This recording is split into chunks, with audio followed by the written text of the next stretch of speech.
you would state your name, and we'll be happy to hear your remarks. Thank you.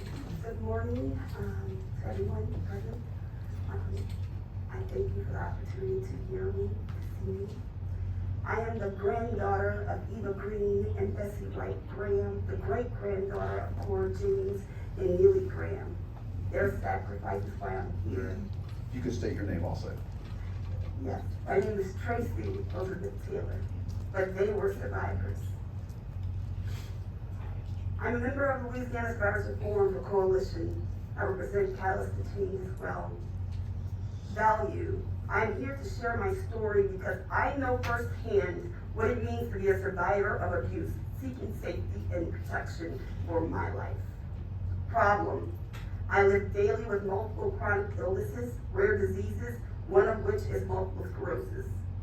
In addition to the trauma from nearly losing my life to domestic violence, felony strangulation, I sought help from the police and nonprofit agencies multiple times before and after my abusers choked me. He would gaslight me, never apologizing, insult me, steal from me, plagiarize my photography works as his own, physically, mentally, emotionally disable me, and try to berate me into shooting him. He told me it would have been solace if I had shot him after the strangulation. I supplied the police and the courts with his written confession of strangling me with no regard to my health, the audio recordings of the event, including before and after, with forensic evidence.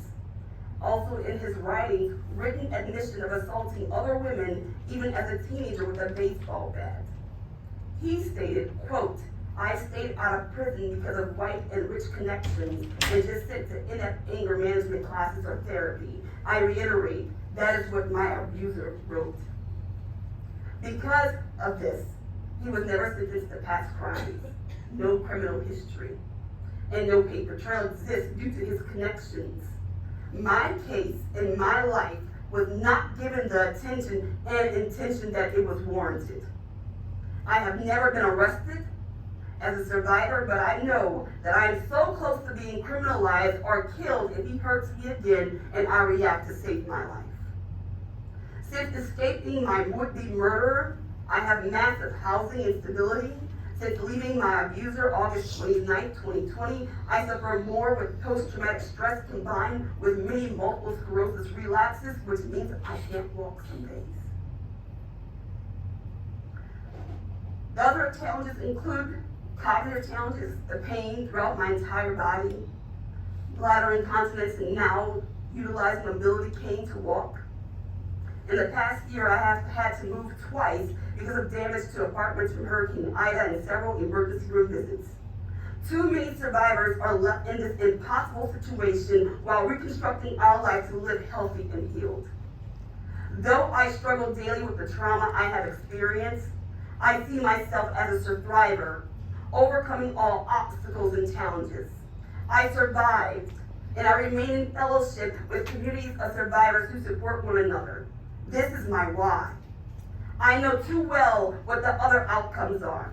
Prison or death. Prison or death.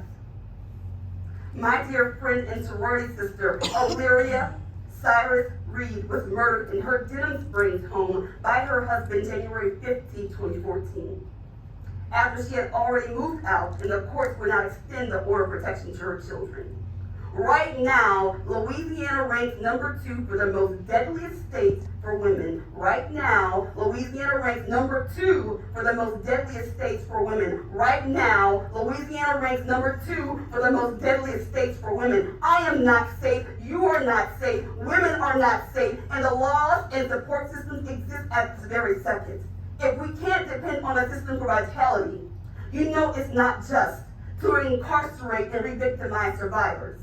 Solution: as survivors, we lift up and support each other. We need you as legislatures to heed the advice of experts and pass laws to make our state a safer place for the most vulnerable to emotional and physical violence. Legislation like this. Let us know as survivors that you see us, our lives as valued, valuable, and that we matter. I ask you, vote yes on SB251. 251, I humbly ask you to vote yes on 251. Thank you, ma'am, for your testimony. Ms. Hunter Lowry or Mr. Harrell, whichever order.